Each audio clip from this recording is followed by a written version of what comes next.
Hello everyone, good evening, welcome to my YouTube channel. आज हम जानेंगे स्पाइनल के बारे में। स्पाइनल क्या होता है। देखिए, स्पाइनल को हम सबरकनोइड ब्लॉक भी बोलते हैं और इंटरट्यूबुलर ब्लॉक भी बोलते हैं। सबरकनोइड ब्लॉक इसलिए बोलते हैं क्योंकि ये सबरकनोइड स्पेस में देते हैं, और इंटरट्यूबुलर ब्लॉक इसलिए बोलते हैं क्योंकि ये इंटरट्यूबुलर जो हमारी ड्यूरल लेयर होती है वो वहाँ पर देते हैं। तो स्पाइनल जो होता है, इसमें जो एनेस्थेटिक एजेंट रहता है वो सबरकनोइड स्पेस में देते हैं। और ये जो हमारी स्पाइनल होती है, जो हमारी बैकबोन होती है, बैकबोन में जो हमारी 5 रीजन होते हैं, उस रीजन हमारा एक आता है लंबर रीजन। तो जो लंबर रीजन होता है उस रीजन में हमारा L3 से L5 के बीच में हम ये स्पाइनल देते हैं। वहाँ पर एक होता है हमारा स्पाइनल कॉर्ड की जो लेयर होती है, उस लेयर में हमारे एक होता है आर्कनोइड लेयर। आर्कनोइड लेयर के नीचे होती है हमारी सबरकनोइड स्पेस, उस स्पेस में देते हैं स्पाइनल। जो हमारे स्पाइनल होते हैं, इसकी अगर लैंडमार्क की बात करें, चाइल्ड में और एडल्ट में अलग अलग होता है। चाइल्ड में जो होता है वो L4 से L5 के बीच में देते हैं, और जो हमारा एडल्ट होता है उसे L3 से L4 के बीच में देते हैं। इसकी अगर हम पोजीशन की बात करें तो हम सी शेप पोजीशन देते हैं, मतलब कि सिटिंग पोजीशन देते हैं और लेटरल पोजीशन, ये 2 पोजीशन हम देते हैं पेशेंट को, तब जाके हम स्पाइनल को देते हैं। इस तरह पोजीशन देने से हमारा जो वर्टिब्रा होता है या जो लंबर रीजन होता है वो अच्छे से विजुअलाइजेशन होता है, और फिर उसके बाद हम ये स्पाइनल देते हैं। स्पाइनल में जो लेयर इनकाउंटर होती है, उन लेयर की बात करें तो सबसे पहले हमारे स्किन आती है। स्किन के नीचे हमारी आती है सबकुटेनियस, फिर सबकुटेनियस बार हमारी आती है सुप्रा स्पाइनल लिगामेंट, फिर इंफ्रा स्पाइनल लिगामेंट, फिर उसके बाद लिगामेंट फ्लेबम, फिर उसके बाद हमारी लेयर आ जाती हैं, जो हमारी स्पाइनल कॉर्ड होती है उसकी लेयर आ जाती हैं, जैसे कि डोरामेटर, आर्कनोइड मेटर, फिर आर्कनोइड मेटर नीचे आ जाती है हमारी सब आर्कनोइड स्पेस। तो ये होगी हमारी लेयर इनकाउंटर। इन 3 लेयर हमारी इनकाउंटर होती हैं। अब बात करें इसमें जो निडिल लगती है स्पाइनल निडिल, तो इसमें जो है 2 टाइप्स की निडिल लगती है हमारी। एक तो हमारी डूरा कटिंग निडिल और एक डूरा सेपरेटिंग निडिल।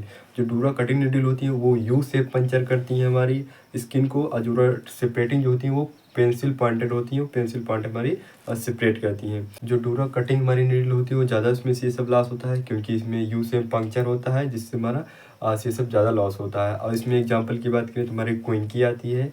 उसके बाद अगर हम बात करें डूरा सेपरेटिंग की, तो इसमें सीएसएफ बहुत कम लॉस होता है, क्योंकि ज़्यादा इंजेक्ट नहीं होता है, ज़्यादा इसमें सीएसएफ भी नहीं लॉस होता है। और इसमें अगर एग्जांपल की बात करें तो हम इसमें हमारा वाइट केयर आता है। तो ये हो गया हमारे स्पाइनल निडिल। अब बात करें इसके हम एडवांटेज की और इंडिकेशन और कंट्रा इंडिकेशन की। स्पाइनल का इंडिकेशन यही है कि जो हमारी अम्बलाइकल है, अम्बलाइकल के नीचे जितनी भी हमारी सर्जरी आती है, जैसे कि LSCS हो गया, या कोई भी गायनिकोलॉजिकल सर्जरी है जैसे कि TH BH, या यूरोलॉजिकल सर्जरी है TURP वगैरह, या किसी प्रकार की आर्थोपेडिक सर्जरी है THR, या नी रिप्लेसमेंट वगैरह है। तो ये सब भी जितनी सर्जरी आती है हमारी अम्बलाइकल के नीचे की, उसे हम स्पाइनल में कराते हैं। और उसके बाद अगर हम इस एडवांटेज की बात करें तो एडवांटेज यही है कि पेशेंट हमारा कॉन्शियस रहता है। उसके बाद इसमें हम बात करें कि जो बहुत ही ईजी रहता है, बहुत ही चीप रहता है, मतलब कि ज़्यादा इसमें स्टेप वगैरह नहीं होते हैं, आराम से बहुत ही ईजी रहता है। जो हमारे स्पाइनल से होता है इसमें ज़्यादा इक्विपमेंट भी नहीं यूज होते हैं, तो ये सब हमारा एडवांटेज होता है। अब बात करें इसकी कॉन्ट्राइंडिकेशन में कि क्या क्या हमारे कॉन्ट्राइंडिकेशन होते हैं। यदि पेशेंट मना कर रहा है तब हम स्पाइनल नहीं देंगे, क्योंकि ज़बरदस्ती करेंगे तो हमारे किसी प्रकार के कॉम्प्लिकेशन हो सकते हैं। इसलिए हम पेशेंट अगर मना कर रहा है तब भी हम स्पाइनल नहीं देंगे। इंजेक्शन साइट इन्फेक्शन, जहाँ पर हमें इंजेक्शन देना है, जहाँ पर हमें शीशे देना है, वहाँ पर किसी प्रकार का इन्फेक्शन है तब भी हम नहीं देंगे। यदि किसी प्रकार का डिसऑर्डर है, ब्लीडिंग डिसऑर्डर वगैरह है, तब भी हम नहीं देंगे, क्योंकि अगर ब्लीडिंग डिसऑर्डर है, अगर हम एनेस्थेटिक एजेंट जो देंगे बुप्रोकेन वगैरह, जो लोकल एनेस्थेटिक रहता है, तब वो जाके हमें ब्लड में मिलेगा, तब हमें किसी प्रकार का कॉम्प्लिकेशन क्रिएट कर सकता है। इसलिए हम किसी प्रकार का हमारा ब्लड डिसऑर्डर है तब भी हम स्पाइनल नहीं। अगर ICP इंक्रीज है तब भी हम नहीं देंगे, क्योंकि इंट्राक्रैनियल प्रेशर है, स्पाइनल देने से हमारा जो BP होता है वो कम होता है, कम होने की वजह से हमारी प्रेशर और भी बढ़ सकता है। इसलिए हम अगर ICP इंक्रीज है तब भी हम स्पाइनल को अवॉइड करेंगे। इस प्रकार का हमारा न्यूरोलॉजिकल डिसऑर्डर है, मतलब कि किसी प्रकार का हमारा नर्व से रिलेटेड या किसी प्रकार के हमारे डिजीज है, तब भी हम स्पाइनल को अवॉइड करेंगे, क्योंकि जो इसमें एजेंट यूज होते हैं, जिसमें ड्रग यूज होते हैं, वो हमारे न्यूरोटॉक्सिक होते हैं और हमारे नर्व वगैरह को प्रॉब्लम क्रिएट कर सकते हैं, इसलिए हम नहीं देंगे। किसी प्रकार की हमारे रेस्पिरेटरी डिजीज है तब भी हम स्पाइनल को अवॉइड करेंगे, क्योंकि अगर मान लो किसी प्रकार से हमारे हाई स्पाइनल हो जाए, जो हमारा एस्थेटिक एजेंट है वो हमारा थोड़ा ऐसे रीजन में पहुंच जाए, तो हमारे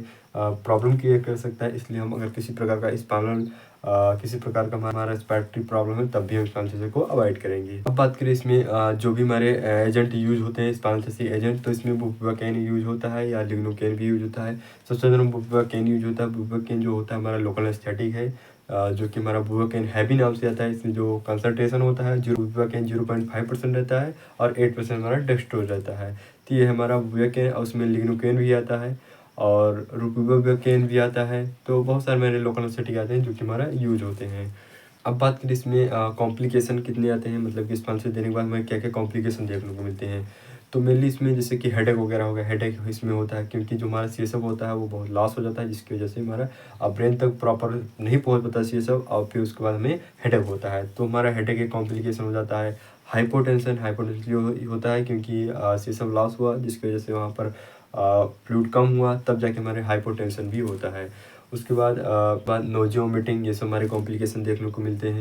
ब्रोकन निडल हो सकती है, मतलब कि जब भी स्पाइनल देते हैं जो हमारी निडल रहती है वो टूट सकती है, ब्रोकन हो सकती है। तो ये सब हमारे कॉम्प्लिकेशन देखने को मिल सकते हैं। हमारी रेस्पिरेटरी मसल्स होती हैं वो पैरालाइज भी हो सकती हैं, क्योंकि थोरेसिक रीजन में अगर हमारा पहुंच गया एनेस्थेटिक एजेंट, एनेस्थेटिक ड्रग का इफेक्ट, तो हमें रेस्पिरेटरी मसल्स पैरालाइज भी हो सकती हैं। तो ये सब कॉम्प्लिकेशन देखने को मिलते हैं। उसके बाद जो हमारा लेट कॉम्प्लिकेशन आता है, जैसे कि बैकेज, मतलब कि जो हमारी बैक बोन उसमें बहुत पेन वगैरह होता है, तो ये बहुत लेट कॉम्प्लिकेशन देखने को मिलता है।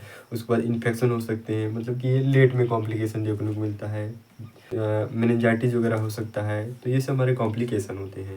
अब बात करें हम कि स्पाइनल एनेस्थीसिया में क्या क्या हमारी ट्रॉली होती है। ट्रॉली सेटअप की बात करें तो इसमें 2 बाउल रहता है, स्पंज होल्डर रहता है, गाउज भी रहता है, हैंड टॉवल रहता है। उसके बाद 2 ml और 5 ml हमारी सिरिंज रहती है। 2 ml में हम लिग्नोकेन यूज करते हैं, लोड करते हैं, और 5 ml में हम बुप्रोपिन हैवी है एनाविन हम लोड करते हैं। उसके बाद इसमें स्प्रिट बिटाडीन ये सब रहेगा, और हमारी जो है ग्लव्स वगैरह रहेगा। तो ये सब हमारा एक स्पाइनल ट्रॉली होती है। अब बात करें प्रोसीजर की। देखिए, प्रोसीजर करने से पहले हम पेशेंट को हम बता देंगे कि हम एक इंजेक्शन लगाएंगे, आपको घबराना नहीं है, और आपको एक थोड़ा सा पेन होगा, इंजेक्शन लगा रहे हैं ताकि आपको सर्जरी के दौरान किसी प्रकार का पेन ना हो, यानी सुई की सुई लगा रहे हैं। ये सब हम पेशेंट को एक बार बता देंगे। फिर उसके बाद हम क्लीनिंग पेंटिंग करेंगे। क्लीनिंग पेंटिंग करने के बाद हम थोड़ा सा उस एरिया को लोकलाइज कर देंगे। लोकलाइज करने के बाद हम स्पाइनल नीडल लेंगे। स्पाइनल नीडल को उसे जो भी हमारा साइड रहेगा, L3 L4 रहेगा, L5 या जो भी हमारा साइड रहेगा, उस साइड पे हम स्पाइनल नीडल को इंजेक्ट करेंगे। इंजेक्ट करने के बाद जो हमारा सीएसएफ होता है वो थोड़ा थोड़ा आएगा। जो सीएसएफ आने लगेगा, फिर उसके बाद जो हमारा एनेस्थेटिक एजेंट रहता है, मतलब कि बुप्रोपिन, वो हम इंजेक्ट कर देंगे। फिर हमारा पेशेंट को लिटा देंगे। तो ये हो गया हमारा एक स्पाइनल एनेस्थीसिया का प्रोसीजर। तो इस वीडियो में हमने ये देखा कि स्पाइनल एनेस्थीसिया क्या होता है, स्पाइनल एनेस्थीसिया में क्या क्या कॉन्ट्राइंडिकेशन, एडवांटेज, और उसके बाद ट्रॉली सेटअप, प्रोसीजर, और इसमें कितने लेयर इनकाउंटर होते हैं, ये सब हमने इस वीडियो के अंतर्गत देखा। तो अब मिलते हैं हम नेक्स्ट वीडियो में।